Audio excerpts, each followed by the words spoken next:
Good evening. I'm calling this meeting of the Lawrence Alliance for Education Directors meeting to order. At this time, I would accept a motion to move into executive session for the purposes of a training session on the superintendent evaluation process. So moved. I have a motion. Do I have a second? Second. All those in favor say aye. Aye. All those opposed? The motion passes. At this time, we will move into executive session.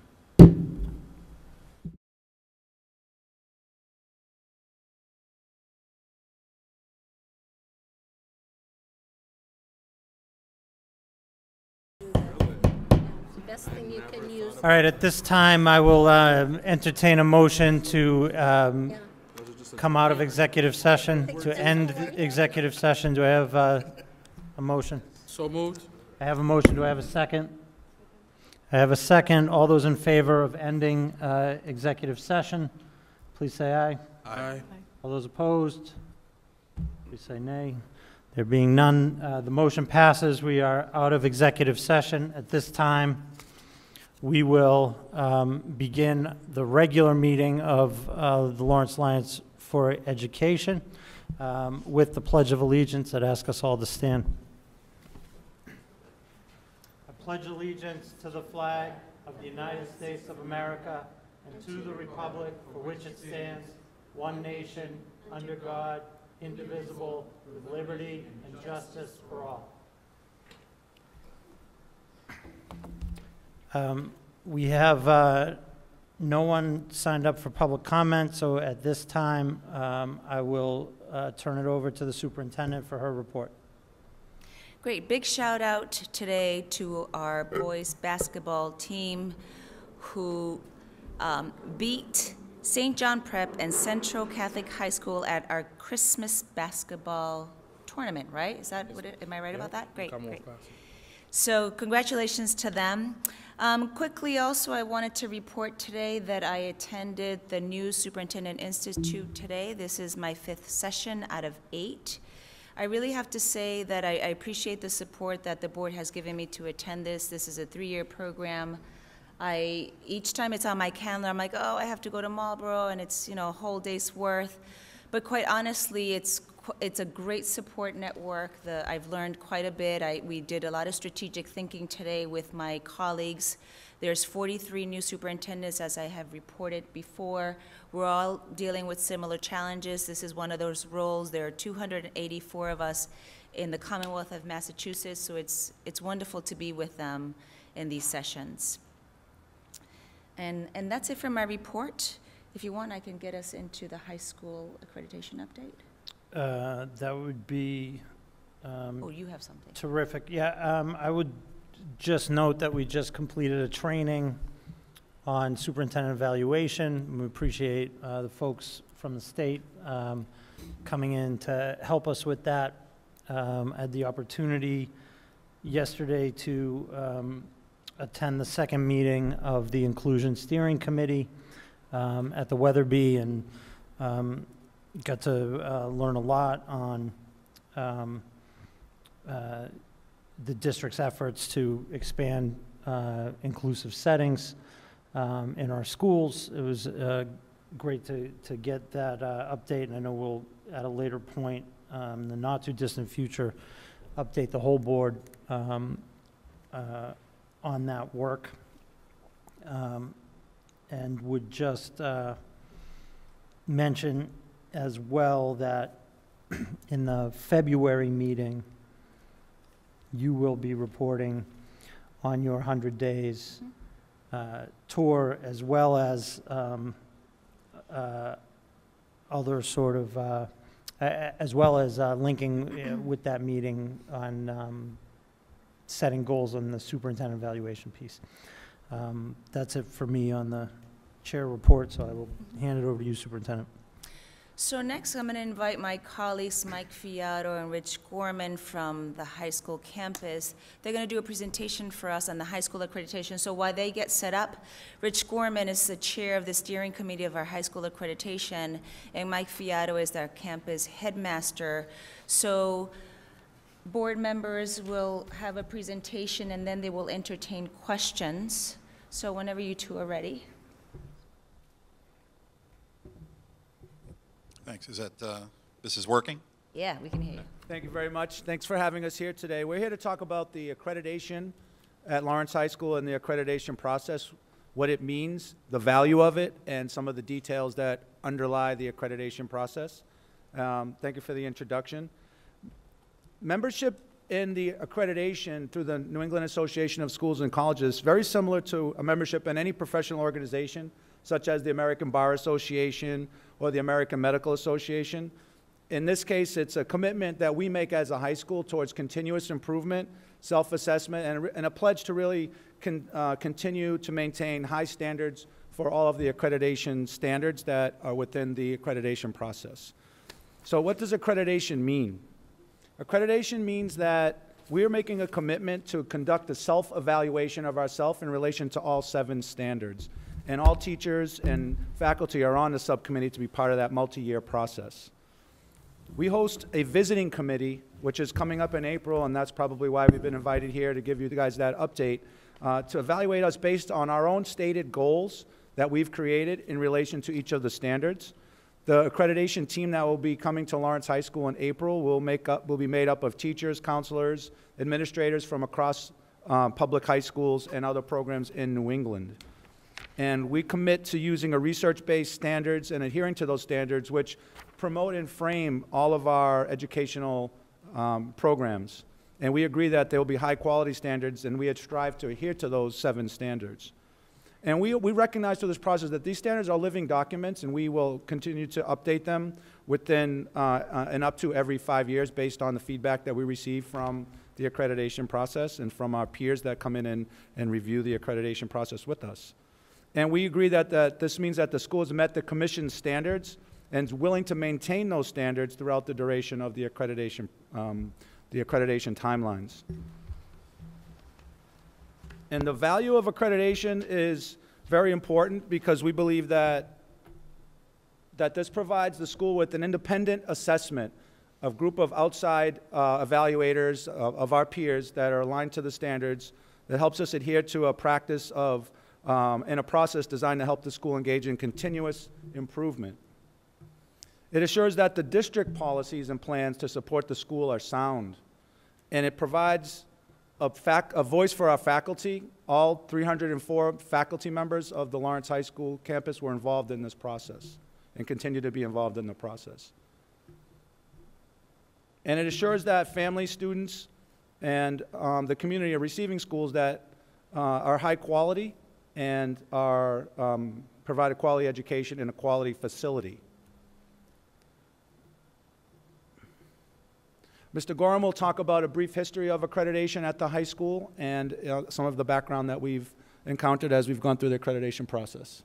Thanks, Mike. So my name is Rich Gorham, and I'm an English teacher at the high school, and I'm chairing our steering committee, which is a group of faculty and administrators who are shepherding this process. Lawrence High School has a complicated history with accreditation, as some folks know. Did I turn this thing off? There we go. Lawrence High School was actually one of the earliest high schools to be accredited when the New England Association of Schools and Colleges came into existence way back. I think we were first accredited in 1929. I haven't been able to confirm that date. But in 1986, Lawrence High School was placed on probation for accreditation due to a variety of issues. And in 1997, Lawrence High School lost accreditation due to multiple issues, including the facility, which at the time was inadequate to support education at the school. Happily, thanks to the work of a lot of people, and Lawrence High School regained accreditation in 2004. So since 2004, we have been accredited by the New England Association of Schools and Colleges. We're now scheduled for a review of that process. So we are currently accredited, but now it's time for our review process. In 2014, we were scheduled. We should have reviews usually take place every 10 years. So when we were up for review in 2014, at that time, Lawrence Public Schools requested and received a deferment of that review because of the high school redesign process. So the New England Association agreed to defer our review until 2019.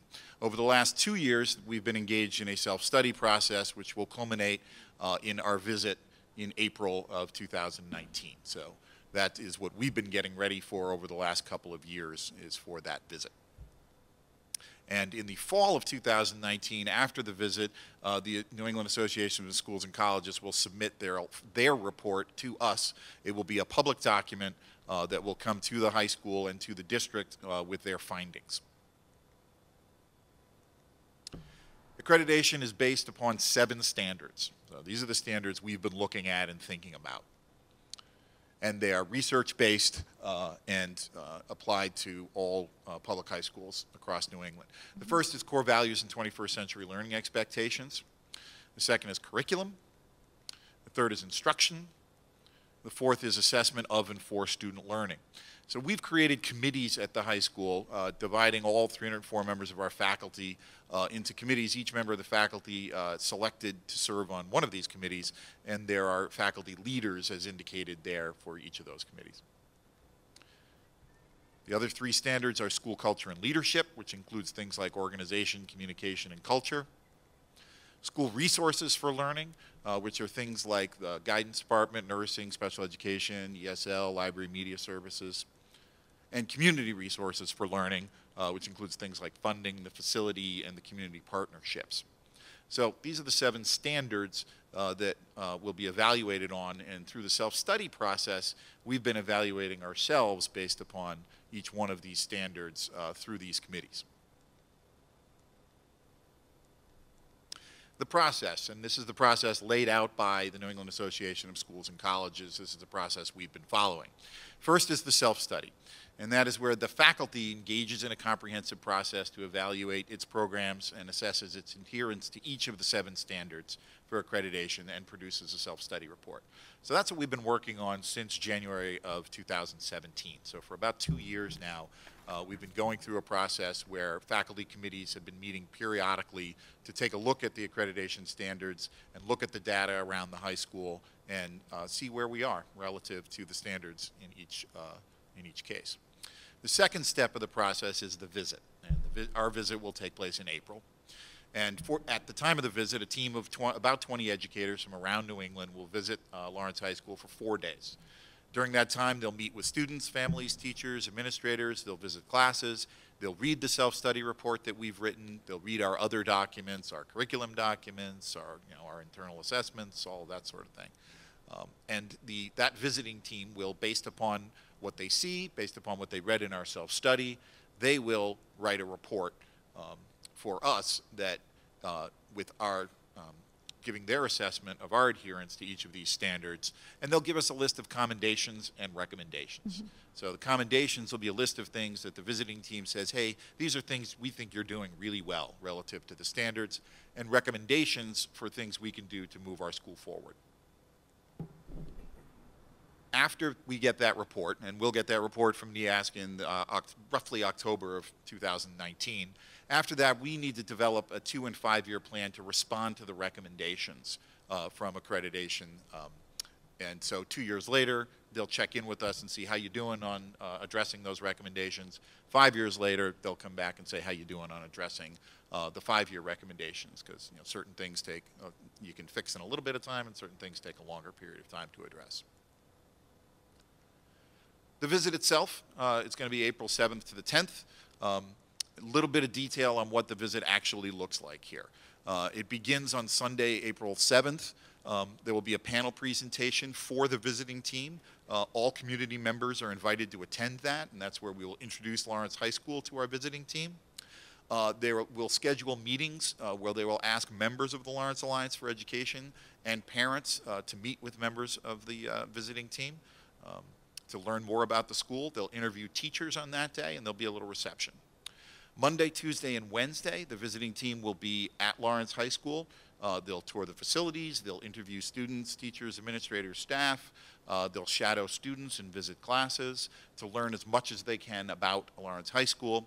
And at the end of the school day on Wednesday, April 10th, they'll give a very brief address to the full faculty with their initial findings. And then the visiting team will go away and write their report and get back to us in November with a final report. So after the visit, actually, we'll get a draft of the report earlier than that. And the draft of the report that we'll get, we will be able to read it and correct any factual errors. So they'll write a report and they'll send back to us, and if the report has something, some factual error, then we can correct that before it goes to the final. In October of 2019, the commission, the New England Association, will vote on Lawrence High School's accreditation. They will take a vote in response to that visiting team report. And the possible outcomes there are continued accreditation with recommendations, or a school can be placed on probation, as we were back in 1986, or can lose its accreditation if there are egregious errors. The most common outcome for schools around New England tends to be continued accreditation with recommendations, but we won't know until we get the final report, which will be released to the public in November. 2021, we'll file our 2-year report addressing critical needs. In 2024, we'll file a 5-year report, and then after that, we get to start the process all over again in 2027. So, what do we need, Lawrence High School, what do we need from Central Office and from the Alliance for Education in order to support this process? Number one, we need the Central Office and the Alliance to understand the Lawrence High School's core values and 21st century learning expectations, which is the statements that we've developed at the high school to express what it is that we value and what we're trying to do at the high school. We need support from Central Office and from the Alliance to helping us achieve our 21st century learning expectations. We need some folks to come to that panel presentation on Sunday, April 7th, and to some interviews that may be scheduled on Monday, April 8th. The exact timing of those we don't know yet. The New England Association will soon appoint a chair who will get in touch with us and will work out specific details of scheduling. But we need some folks from Central Office and from the Alliance to be available to be interviewed by the visiting team. We need support in general for the faculty and administrators through this process, and then in responding to recommendations. So when we get recommendations from the visiting team, we'll need to address those, and so we'll need support in responding to those to help us move our school forward. And a commitment to communication with all stakeholders as we go through the process. Successful accreditation processes take a commitment of an entire community. The students, the faculty, administrators of the school certainly, but also from the governing board and from all stakeholders, community partners, families, and organizations throughout the community. What we've done so far over the last 2 years as the high school has been engaged in this process, first thing we did was we created a steering committee of 10. That's the committee that I chair, and a larger leadership team of 20. Those are members of the faculty and administrators who've been working on this process. We've engaged the full faculty, 304 folks, in the self-study process. Each faculty member at Lawrence High School is assigned to one of the standards committees. We've hosted 2 visits by George Edwards, who's the director of the Commission on Public Secondary Schools. He's basically in charge of the accreditation process for New England for all public high schools. He's been to Lawrence High School twice. He's met with Mike and I and has addressed our full faculty to help guide us through the process. We've held 11 standard committee meetings. So that group of full faculty and committee meetings since January of 2017, we've met 11 times during professional development time and time after school in order to do the work that we've been engaged in. We've created a draft of our self-study and a list of critical strengths and needs identified by the faculty.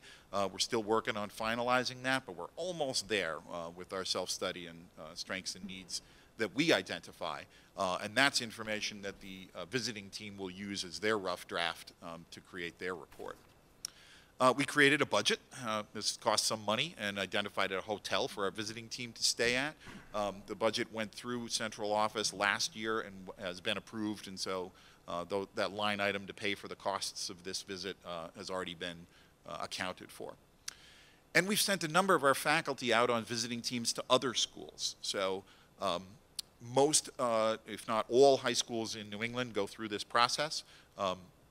And so we've encouraged our faculty to volunteer to serve on visiting teams to go to other places. Mike and I served together on Lowell High School's visiting team 2 years ago. I was assistant chair of Lynn Classical's visiting team this fall.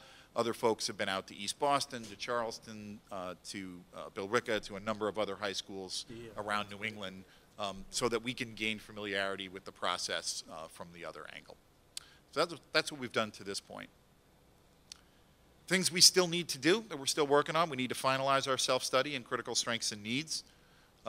We need to collect samples of student work and other documents pertinent to the high school and upload all of them to, there's an online portal where all these documents live so the visiting team can take a look at them. We need to meet with the visiting team chair. That person will be assigned soon, and then we'll come to the high school and sit down with Mike and I, and we'll work out the logistics of what the visit's really going to look like. We need to coordinate those logistics. And we need to make sure that we engage all of our faculty, students, administrators, central office, and the Alliance in preparation for this visit so that we have a full community effort to make sure that we've got a successful accreditation process. We need to make sure that we inform and update stakeholders, our parents, our community organizations, our supporters, our partners, to make sure everybody's involved in this process and supportive of it. And yeah, I think that's the end of our presentation. Thanks, Rich. Mike, for questions. Questions? I do have several questions.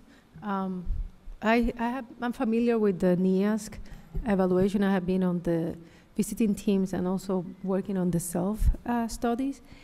And actually, you addressed one of the questions, which is on the last slide that you said, what do we still need to do? Yes, and on number 6, you were talking about the students.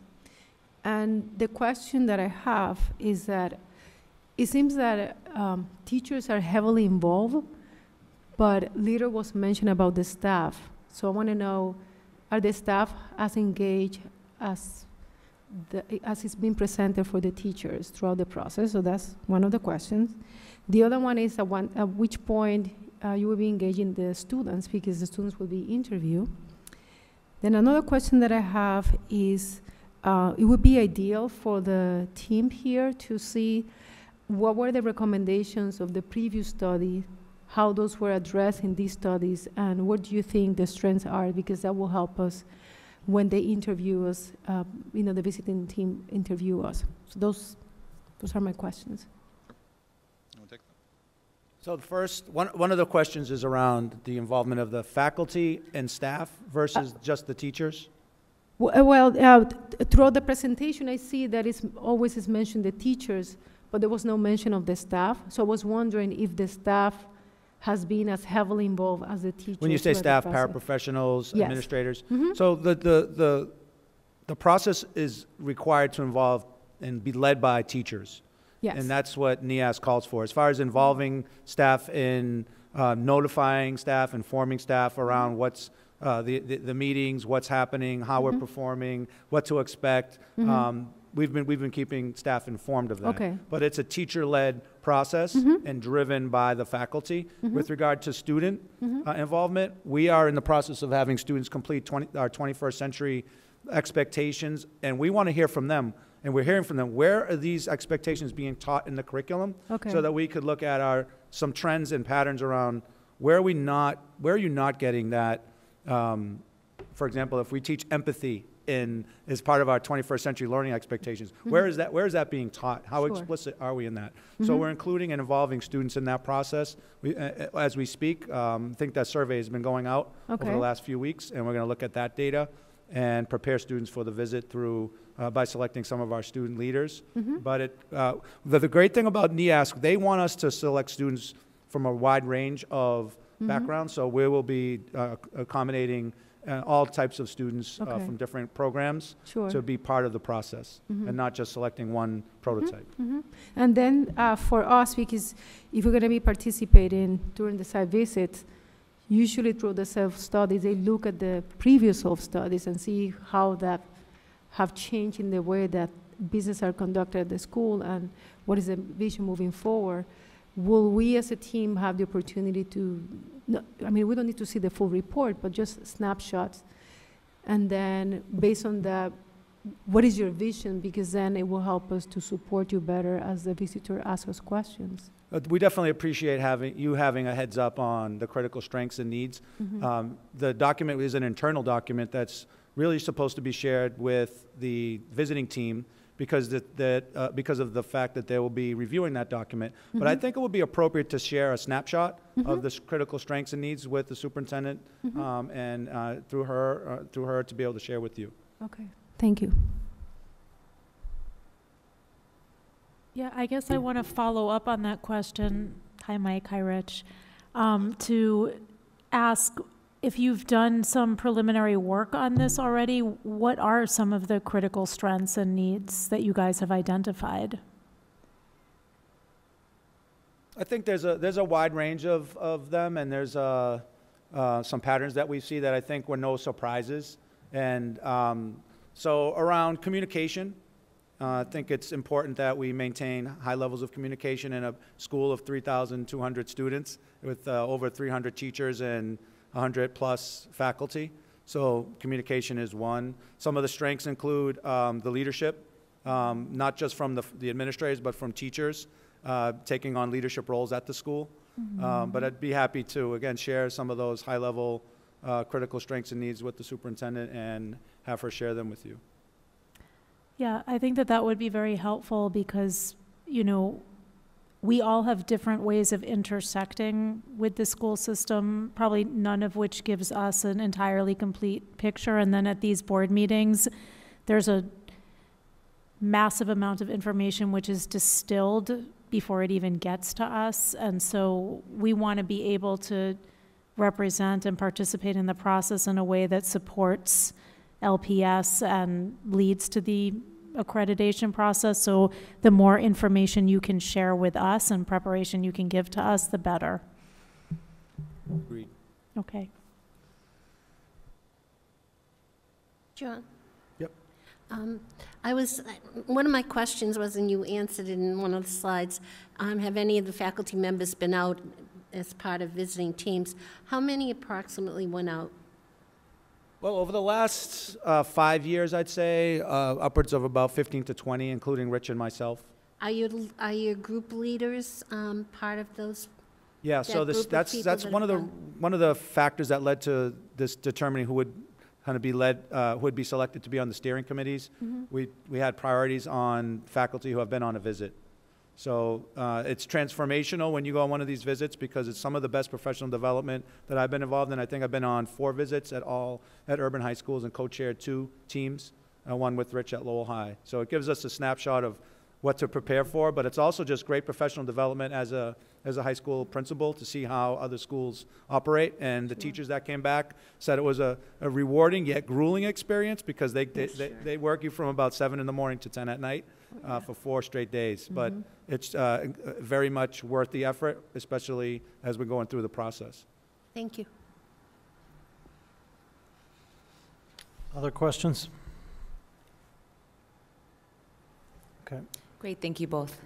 Thank you. Thank you. Yes. Okay. So the next item is appointment of a Excuse me, student. Mr. Chair? Yes, Sorry about- Mr. Mayor. I don't have a question, but can we get a copy of that presentation? Of course, that's already Yep, will do. Great. So after the November meeting, actually, I'm sorry, I want to just stop before I get too far down the track. I do just want to note that Kim Berry and Lori Burnham from Lawrence Teachers Union are here tonight. We appreciate their presence and the great work of all our teachers every day in Lawrence Public Schools. Thank you for being here. So the appointment of a student representative is up next. And what I just want to walk you through a little bit of how this gets to the agenda today. So in November, DESE informed me that we are required by law to have a student representative on the LAE. I can't imagine that anybody on the LAE would object to that. It's a good idea in addition to being a legal requirement. I will just, for the sake of just stating on the record, this is a non-voting position. That is certainly something we can take up for debate, you know, in the future at whatever time a member would want, if we want to change that. But just to be clear, where the starting position is as a non-voting position. But So what I did at that point was I asked the superintendent to get recommendations for potential student representatives. I asked specifically that we talk to community and family engagement and that to get recommendations, and that we talk to school leaders to get recommendations. Recommendations came back through the superintendent. At that point, I engaged through folks at DESE in a review of what came back, and that was to get, again, just sort of something I like to do, neutral folks just looking independently at the recommendations. There was some minor whittling done down to 2, at which point, to be in compliance with open meeting law, I sought the opinions of Jess Anders and Mayor Rivera on 2 candidates that we were down to at that point. What I did not want to do was bring both names here for a public vote, resulting in one student losing and one student winning. That was my decision as chair, but after reviewing them with 2 Lawrence residents, the superintendent and DESE, the person I would like to put before you, and I apologize for not having a written bio with you, I'll provide it to folks, but I can walk you through it, is Elma Taveras, who is a 17-year-old senior at High School Learning Center. Elma is on the high honor roll, states that her goal is to complete all quarters with A's, and obviously being on the high honor roll is indicative that she's having success with that. I think Elma could also provide some valuable insight. She has struggled with attendance at times in her student career, but has noted that HLC has had a tremendous impact on changing her. Says she loves everything about HLC, and that her ability to participate in student activities has helped her improve her attendance. She's an HLC Blue Key Student Ambassador. She is co-president of the HLC Parent Teacher Student Organization, and she aspires to a career in criminal justice, enjoys playing volleyball, and asked to go by the name Gabby, which is her middle name, but says that she likes it because she likes to talk. As Jess Anders pointed out to me, that sounds like a great point for a student who wants to serve on the LAE. We want a student who won't be afraid to have their voice heard. So I would ask at this point, are there any questions about either the process or Ms. Taveras before I would nominate her? All right, so at this point, I would entertain a motion to nominate Elma Taveras to be the student representative on the Lawrence Alliance for Education Board. I'll move. Do I have a second? Second. Great. All those in favor? Aye. Aye. Opposed?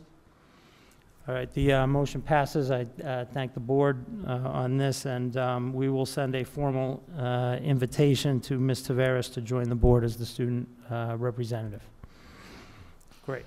At this point, I will turn it back over to the superintendent for a fiscal update. Great. So Christine Bufagna will join us, and as she sets up, we'll do a fiscal update.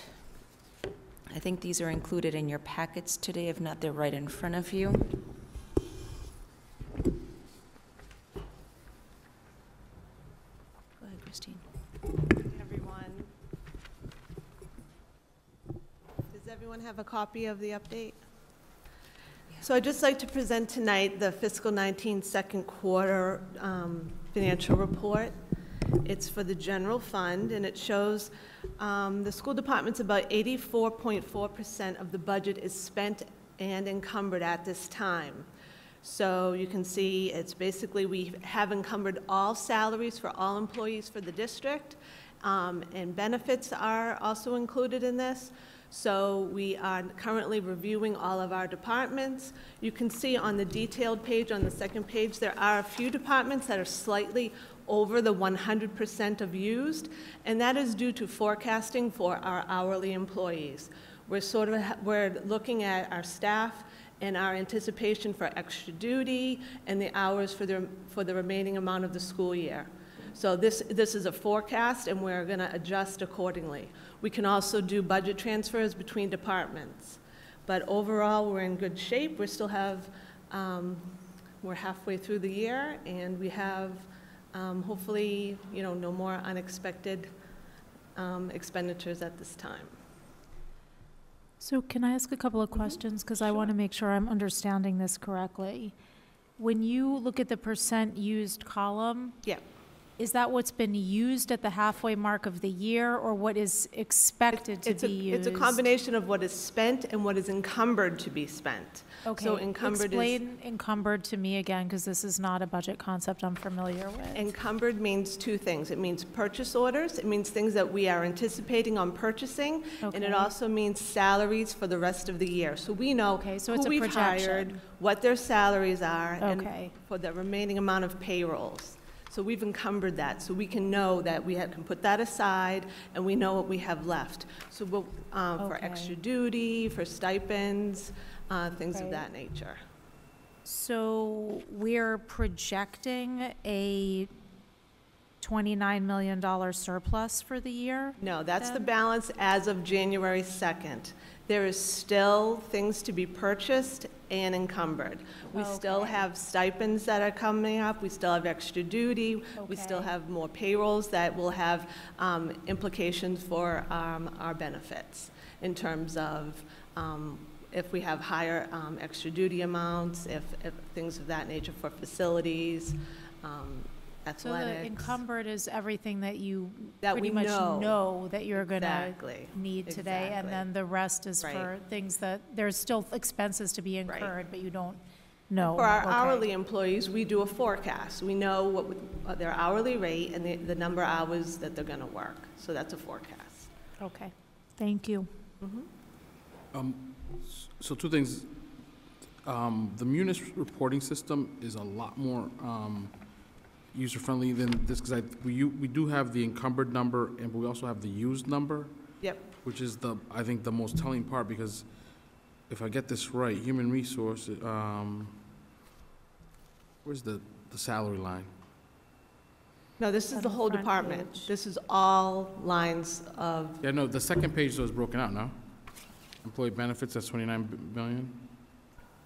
employee benefits, 29 million, yes. Is that where the And- salary is in? No, those are benefits. And just to be clear, this is a Munis report. This is pulled directly from Munis as of January 2nd. Looks like a spreadsheet. So where's the salaries? Salaries are through every department. Like Okay, te- I see what This is Teachers broken down by function code, so Okay. it's teaching services, it's facilities, right? Yeah, the organization level, when you do organization code, that'll say like, it'll have the superintendent's office, and then it'll have personnel service line. And then you can see how much of your personnel service line, which is salaries Yep. and, It's included, this is Employee all benefits. expenditures, okay, salary and non-salary. all right. So, This is pulled from Munis and then just reported in Excel. I guess the one question I would have is around salaries. Yep, on the first page.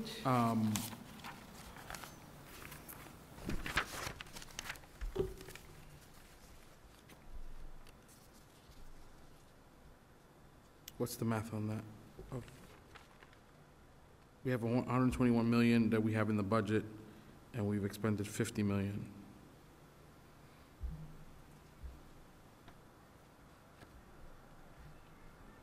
Now, you have to remember, the teachers, they get paid over 26 checks, but that doesn't start till August. So the teachers get that balloon payment in June, so it's not, it doesn't start on July 1st for the teachers, and that's the biggest bulk of the salaries.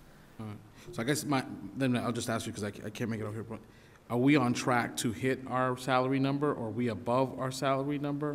Or We're on, below ours? we're on track. We're not over. We have no known deficits at this time. Okay. Again,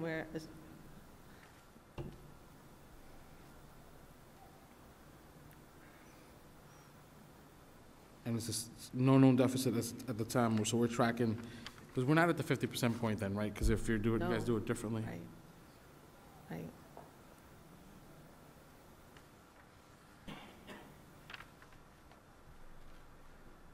But you could say this, where we were this time last year, or on a regular year, because we went,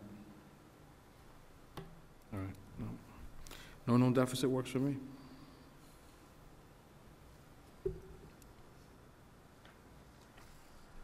Other questions?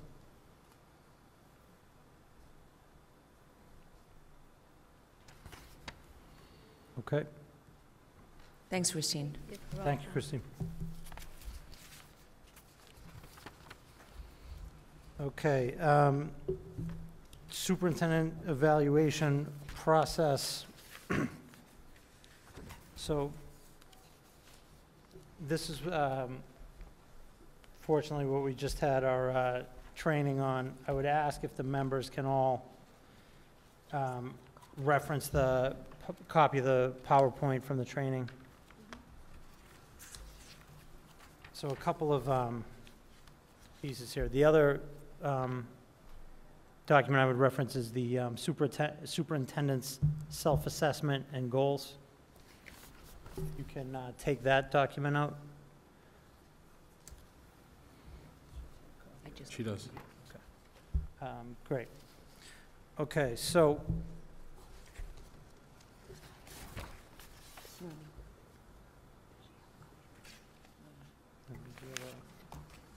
great. Okay, so the first piece here that I would start with is I'm going to reach out to each member individually to set up a monthly meeting time one-on-one, and begin that this month. If you tell me that you don't have any free time this month, I'm just going to show up at a random time. Good luck with that. But one of the items we'll discuss, if you weren't at the training, I will run through what was covered at the training in that meeting. But basically, this process began, the superintendent evaluation process began at the November meeting when the superintendent shared her self-assessment and goals, which document you have right here. In February, the superintendent is going to present goals for this board to vote on, which will be part of the criteria that goes into the superintendent evaluation. Should really drive it when we look at all the criteria within the evaluation process and what the goals are that the superintendent has set out as the leader for the district. So what I would just ask of you is to review carefully the superintendent's self-assessment and goals, because this is, and that, what I mean by that is review it carefully before the next meeting.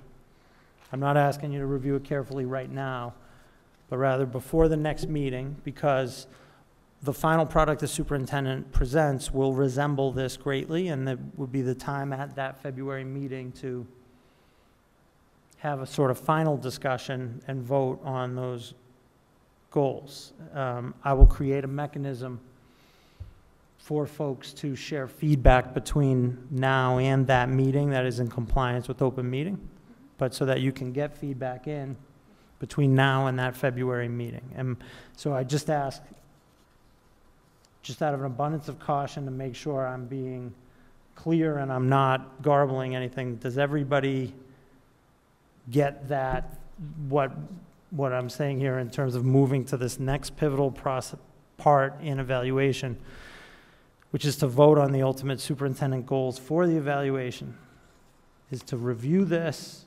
I will create a mechanism for feedback, and that feedback will be given, and then the superintendent will present her ultimate goals at the next meeting, which we will have to vote on.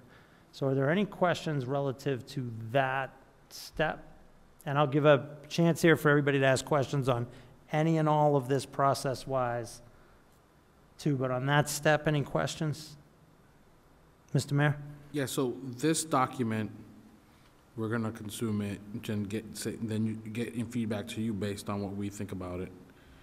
And that gets folded in, you guys have a conversation about it, and we'll see a new document that looks similar to this in February? Yeah, I would say the ultimate, and just to be clear, this is a required part of the superintendent evaluation process, which is that Superintendent Paris was required to do a self-assessment and goals, which she shared in November. That was really where the process begins, with her work around that.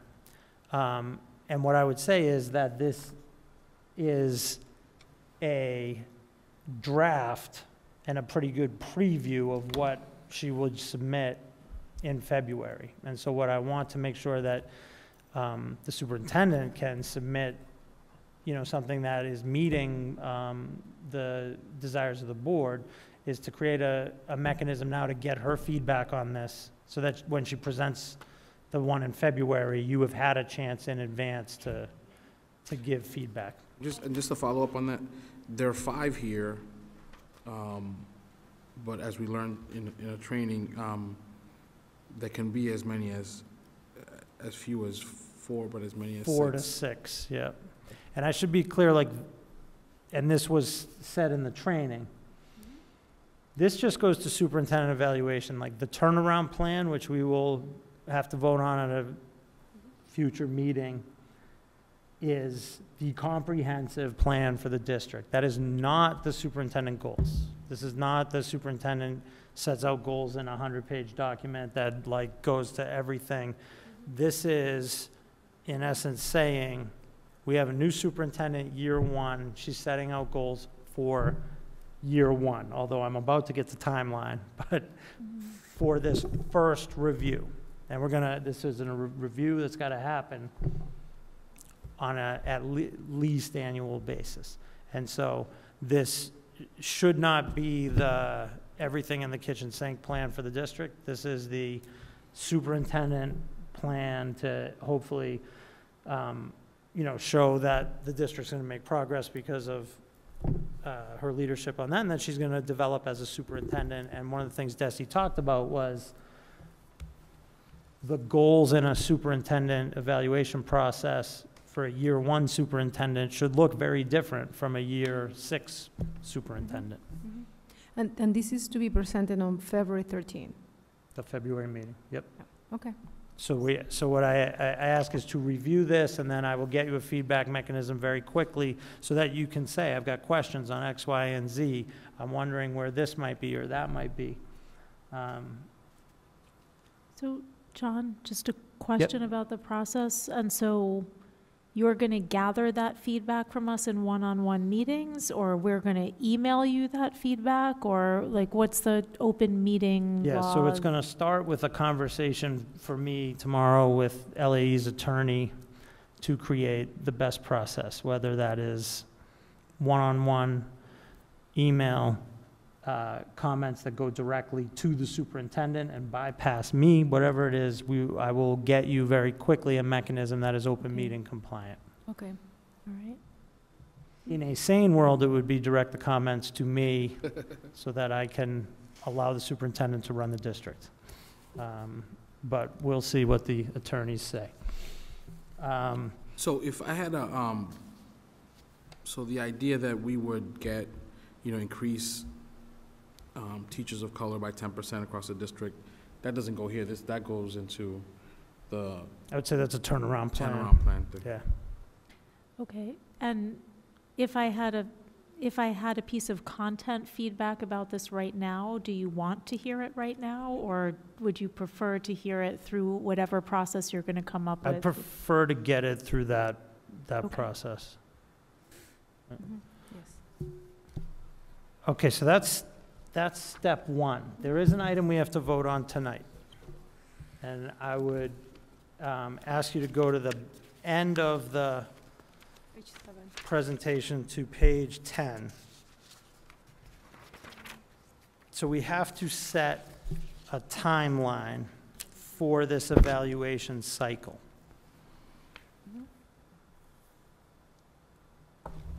So there's 3 options.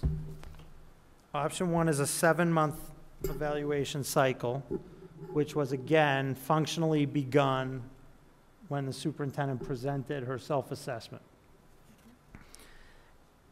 Then that would go to a February meeting with the superintendent plan being presented and a vote. Then, once it's approved, the superintendent begins work on that plan. Then we have to have a mid-cycle review in April. And then there is a process by which each member fills out a review, and that's something I can cover when I talk to you, how that's done and was covered in the training. And you'll get plenty of source material along with whatever else you see and gather to inform how to do that, along with some really nice rubrics, which I just, I love rubrics. And that will help each member do their own report. And then I will take all of those reports and turn it into a final review, which will then come back to the board for approval. That would happen in June.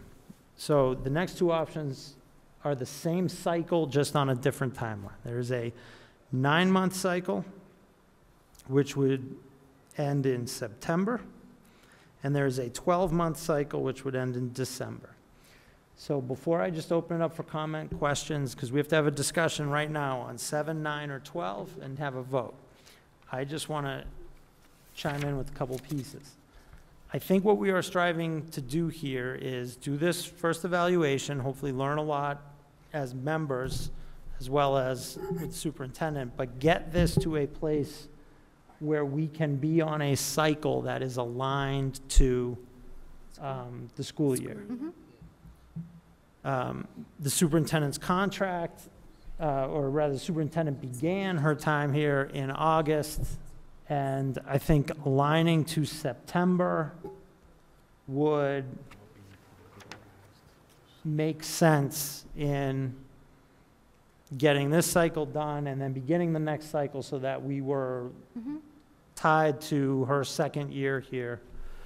And I think it also gives us enough flexibility to hopefully do this well in this first 9-month cycle and learn as well, and then get on a more normal 12-month cycle. Those are just my thoughts, but I open it up at this point for questions and thoughts on 7, 9, or 12. I do have a question. Yep. It's kind of related, but it's because I do not know. So in higher ed, the cycle starts on July 1st. Is it the same thing? It's the same. It's the same. So then,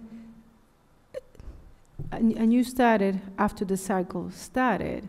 So then how do we, Get back on through a track. process, reset that to go back to July 1st? I mean, it's not reflected here, and I understand that we have to go Yeah. through this process, but I'm just trying to. So every time we finish an evaluation, Mm-hmm. the next step is to set the next timeline. Okay. So if we finish in June, we would also at that time establish the next timeline going forward. To July 1st? We could pick, to begin Mhm. July 1st, but we could pick any time as the end point of that cycle. So Okay. we could really pick anything as long as there's at least sort of one being done per year, per 12 months. So it doesn't have to match with the budget, see, okay. No, it does not have to align. Okay. But I think the effort to get it to September Mm-hmm. is to help with alignment tied to both when the superintendent started and the start of the school year. Yes, because, because my question related to that is that because the salary increase goes in alignment with the evaluation, if the evaluation is not in sync with the time where the budget season will start, then we have to retroactive, try to calculate those numbers, so. Yep, no, it's a great point. It's a great point. So can I ask? Yep. What does the superintendent prefer? Thanks, Jess. You know, my preference is to get on a yearly cycle as quickly as possible, but I also want to ensure that we have the appropriate amount of time for midterm review, as well as gathering data in the form of artifacts to finish the school year plus my full year as a superintendent. So that would mean the 9-month cycle is in support of that idea. So you would want this first cycle to be the 9-month cycle, and then we would get on a 12-month cycle Yeah, and after then the that? proposal would be that we vote there, and then the next cycle would be instead of 12-month, 11-month cycle, but then we get Okay. catch back up at the end Right. of that 11-month cycle. Okay, so that we would ideally be going from the beginning of August to the end of July? In this case, in the 9-month cycle, we would do September to Right, June. no, yes. Oh, Becau- the first one we would do now till September. Right. Then we would do September to June, and then get on July to Yeah, June. there you go. Yep. Okay. Yep, yep.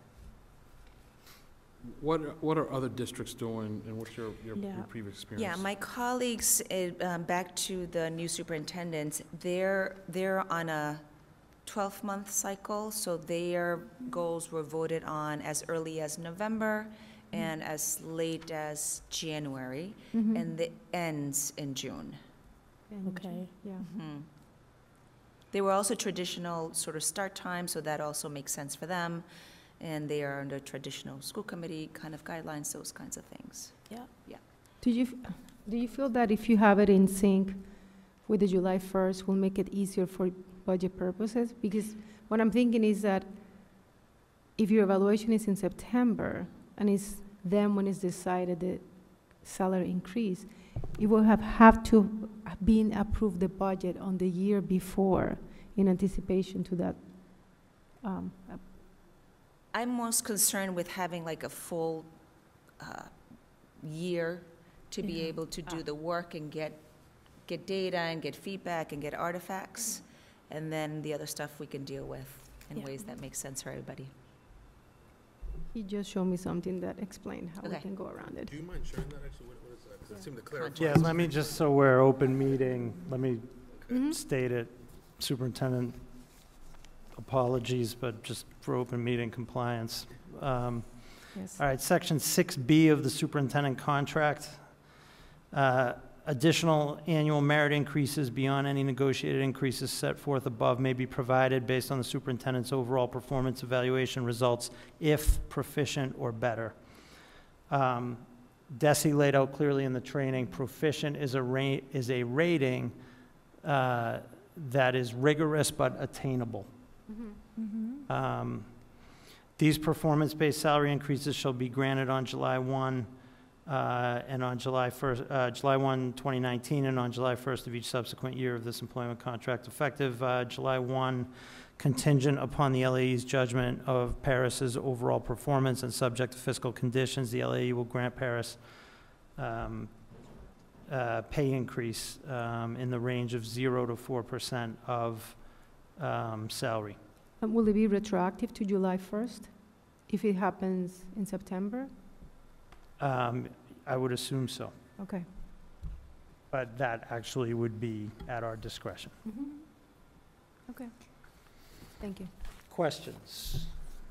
Just a comment. I mean, I think the important thing is to get on a regular cycle and a cycle that allows enough time for a full, evaluation. And my concern about the initial 7-month cycle is that although it would allow us to do that right away, it doesn't seem like very much time to get anything done. And I would almost go for a 12-month, but if the superintendent feels that a 9-month cycle to begin with could be sufficient, and then we do a slightly abbreviated cycle, and then we're on the regular cycle, I would be down with that. That seems eminently reasonable to me. Okay. I agree. Other questions, comments? I agree with that, too. The 7-month cycle seems a little bit unreasonable when it comes to collecting artifacts and data, and the 9-month gives us a little bit of breathing room where we can get accustomed to the evaluation process also, and then gives us the opportunity to get onto that yearly cycle. It seems like that's the best of both. Great. Mhm. Other comments? Other questions? Okay, so based on just the feedback I'm hearing, I would ask for a motion to approve a 9-month evaluation cycle that will run to September, at which time the summative evaluation would be completed by this board. Do I have a motion to approve a 9-month evaluation cycle? Yes. Do I have a second? Second. So the motion is before us. All those in favor, say aye. Aye. All those opposed, say nay. The motion passes. Thank you. All right, so I'm about to hand it back to the superintendent, but what I just want to say something quickly. So you have a budget guidelines document. The superintendent is going to present on this, but I just want to reference the self-assessment and goals. We are not required to vote on budget guidelines, but I think it would be a good policy for this board to approve budget guidelines. So the superintendent is going to present on this. We'll entertain questions, but I am not going to have a vote on budget guidelines tonight. I'm going to have the vote on budget guidelines in February, such that, again, through creation of feedback mechanism, board members can weigh in, because I think it will be really important, and based on all the feedback I've gotten from board members just in the course of the almost 1 year now that we've been at this, I know that this is one of the most important parts of what we have to do. I don't have it. Again, just to be clear, superintendent's going to present right now. We'll welcome questions, feedback, and discussion tonight, but I'm not going to put a vote on budget guidelines tonight, but I am going to put a vote on budget guidelines in February, at which point we'll have a final document. Superintendent? Yeah, thank you. So this is in collaboration with leadership team. We have been working and thinking about this budget process to ensure that we have your support, collaboration, and that we are transparent, and that we keep in mind ultimately the financial health and success of our school district. So we've outlined a few things that we think would be important and helpful during this process. In future meetings, we plan to also give you some timelines that the leadership team and myself have been working on. But right now, I wanted to highlight what we believe the process is, what the 3 overarching broad priorities will be, and then our rationale for that. So our budget process, as you know, we are a district of over 14,000 students, which requires over $200 million of funding to maintain level services.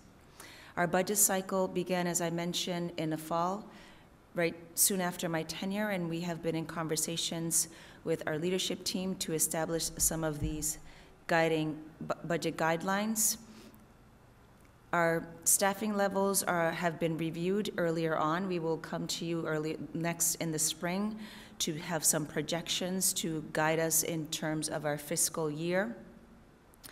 We will have requests and meetings with school administrators. Each school administrator and building will sit in front of us in leadership and discuss their needs.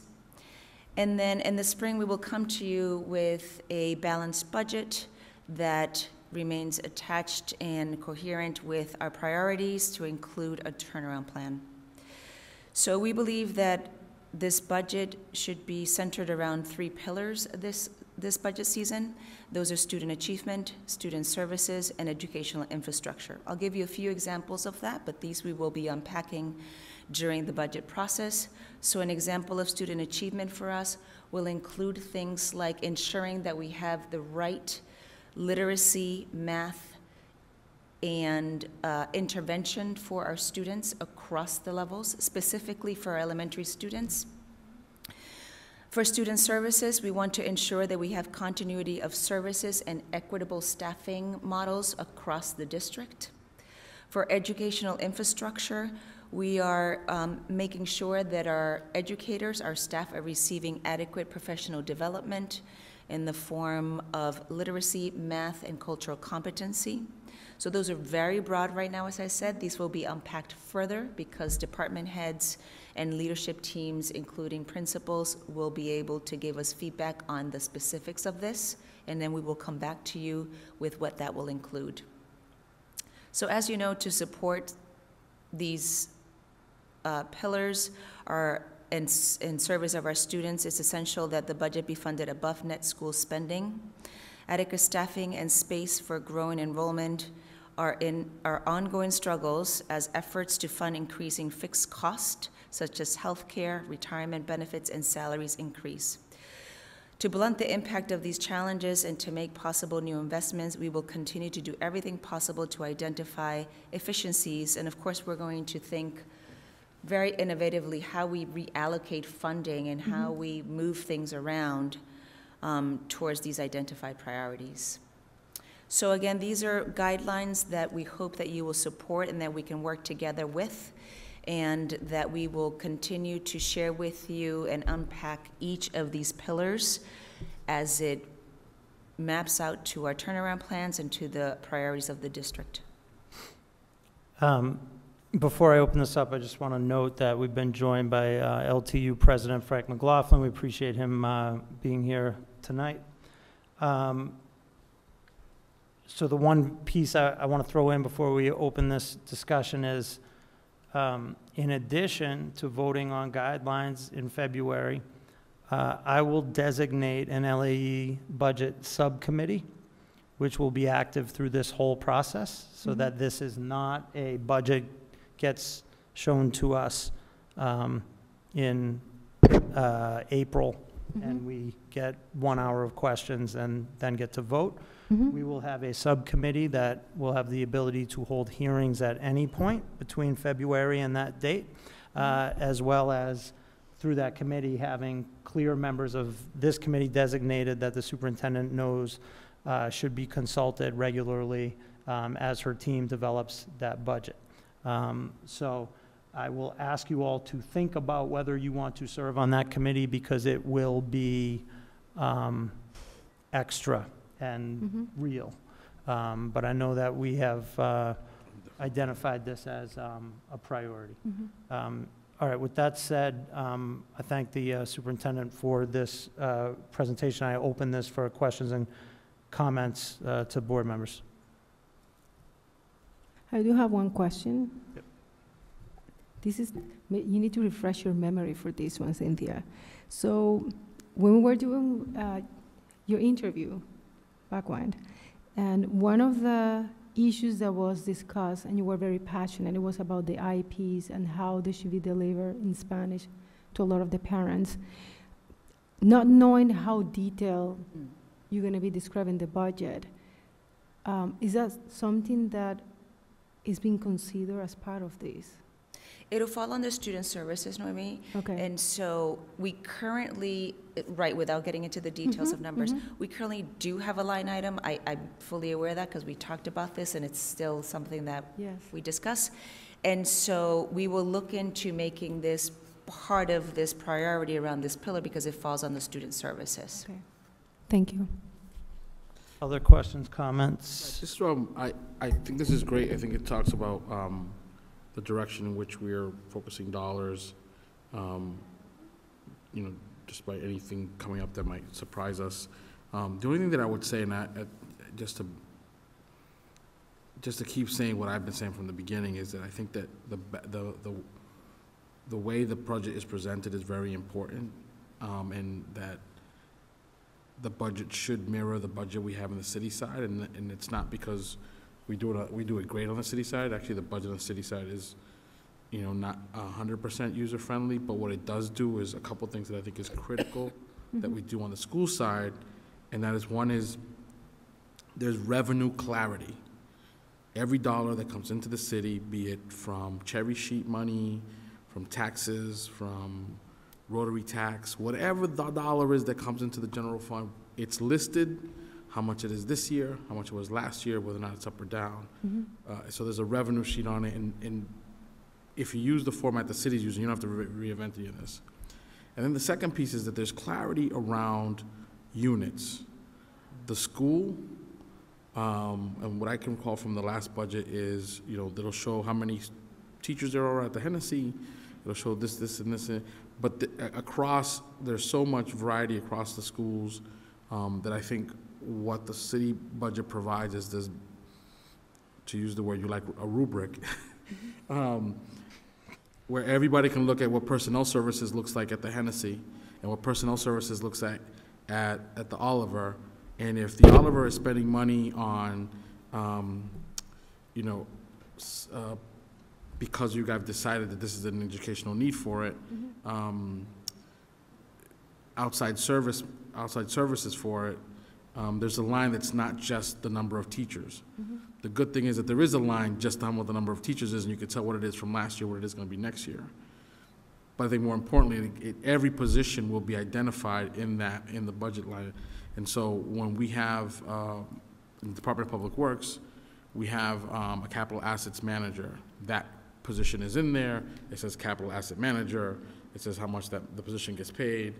All of the other cool part is all of the fringe benefits is broken out. How much of it is, how much in next year's budget is there for longevity pay, for holiday pay, for the fringe benefits that are in the collective bargaining agreement. Again, more clarity as to the whole cost of a teacher's salary, so that people are, it's not just a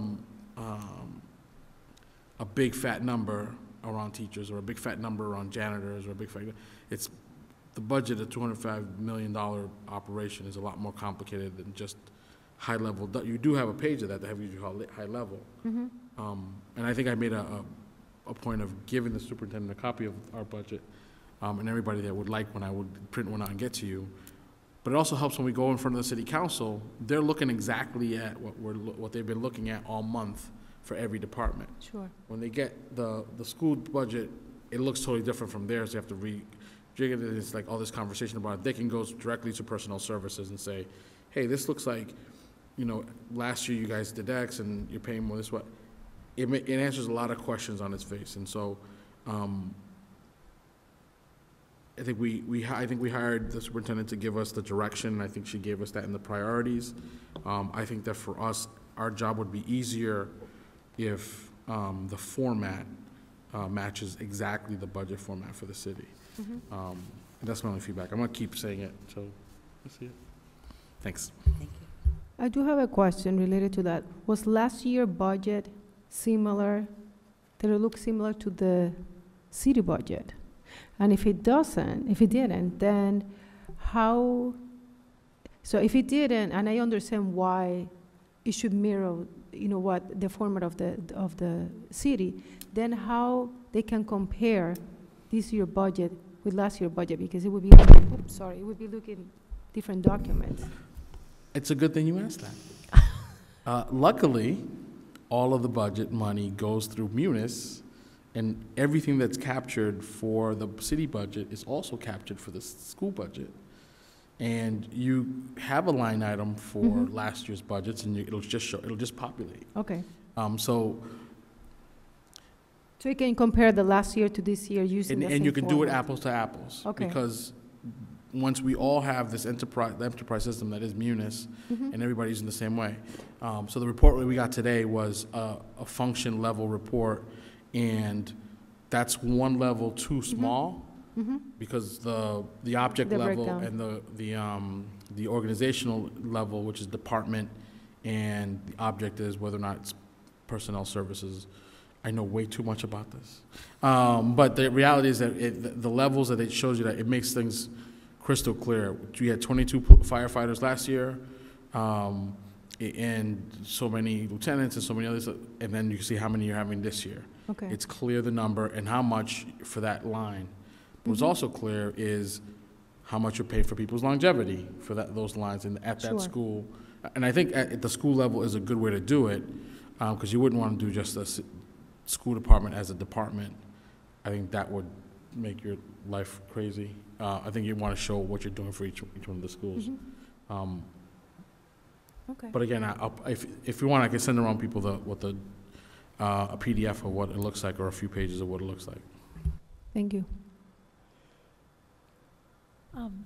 Just a couple of comments. I would agree with that. I think that's a really good suggestion. The other thing I wanted to say is more of a comment suggestion, and I'll say this with full awareness of my own bias in this arena, but I do think under educational infrastructure, one area of investment that needs to be called out and better resourced is the family engagement arena. And I just think it's, especially in a district like Lawrence, where we all know that what happens in the family and community context is absolutely critical to a child's success in school. There needs to be, and I'm speaking from, at this point, like 7 years of engagement in that arena in various schools around the city. And in spite of the really awesome work that the Office of Family and Community and Student Engagement does at the central office level, there's not, or there has not been a clear mandate that penetrates all the way down through every school in the system, and that consists of shared and effective and evidence-based and authentic practices around this. And I think that that is just a critical priority for student success over the long term, and it needs to be called out more. Other comments? I'll just say briefly that I agree with all sets of comments, and I think the subcommittee specifically will be really important, because I'd like to have a group of us as this is being fleshed out and developed and numbers are being put to it. I'd like that committee to take a look at it. And I would like the board to get an update as these priorities are fleshed out a little bit more. So love the 3 priorities, but as you're working with your schools and the district to think about really what is emerging as needs from the schools, and you're able to flesh these out, it just would be helpful to even know next month, the month after, like how these are getting filled out. Because one of the things that helps us answer as well, or I'd be interested in, is like what else is critical, but as you're having to name priorities in a limited budget situation, like what are you not able to do? Because I think that also helps us understand where, if we could get more funding, like what are the things that we would say are absolutely next in line critical, because that's part of your job, obviously, those hard decisions of what we can and can't do. And so the more that we can see that, I think would help just sort of understand the way that you and your team are going about identifying these priorities. Other comments? Can I just say that you do as well for the capital improvement plan that we do every year? And so if you, I don't know if that is part of the budget process for you, but we will be presenting another 5-year iteration of the 5-year capital improvement plan. And we have buckets in there for school roofs, boilers, and windows. But,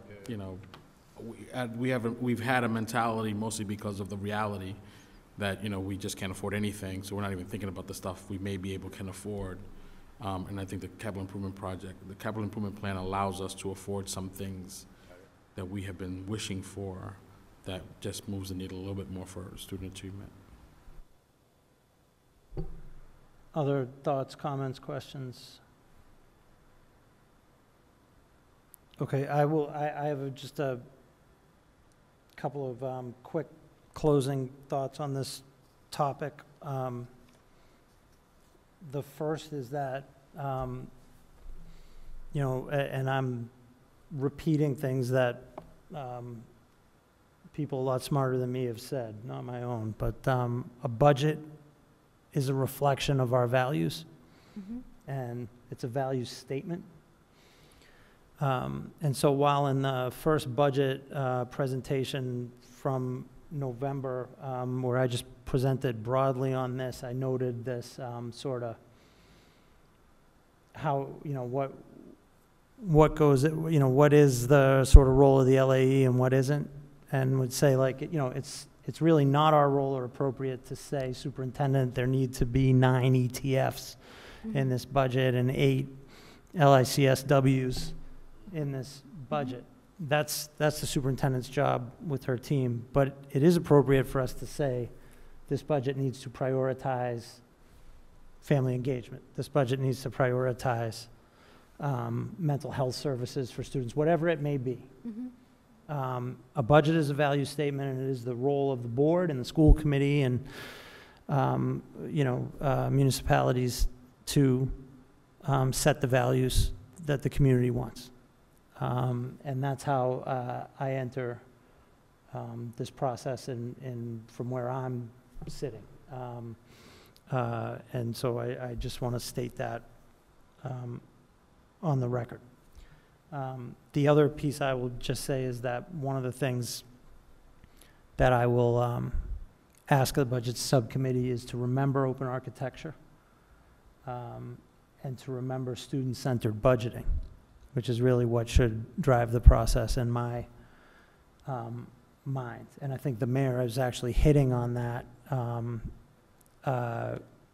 when he talked about understanding what it looks like at the Hennessy, what it looks like at the Partham, because we're not really understanding if the values we set as priorities are being reflected in the budget if we don't understand how it plays out at the school site level. And those of us who are open architecture enthusiasts would say, and really it should start at the school level and come up. Those are just my thoughts as we move into this, and again, in our first time in this role on the LAE, and we appreciate the superintendent's hard work on this to date and her willingness to work with us on this through this first cycle. And I think similar to the superintendent evaluation, I think we'll all learn a lot in this first cycle and then hopefully improve upon it in the second cycle and the third cycle. All right, with that said, LAE work plan and priorities is the next piece. I had put a piece in your binders at the last meeting that had those. I'm not going to bring that back out tonight because I want to have individual meetings with members before that resurfaces, but it is actually the way I would like to begin meetings going forward as a way to sort of track our work and progress on items, but more on that to come. At this time, I would take a motion to adopt the minutes from the November 14th meeting. So moved. Do I have a second? Second. There's a motion on the floor to adopt the minutes from the November 14th meeting of the LAE Board, the regular meeting. All those in favor say aye. Aye. Aye. All those opposed say nay.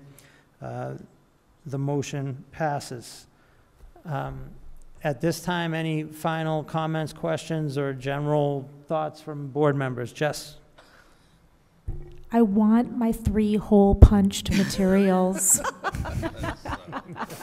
That's all I'm gonna say. I think Joan had missed that the first time. Yeah.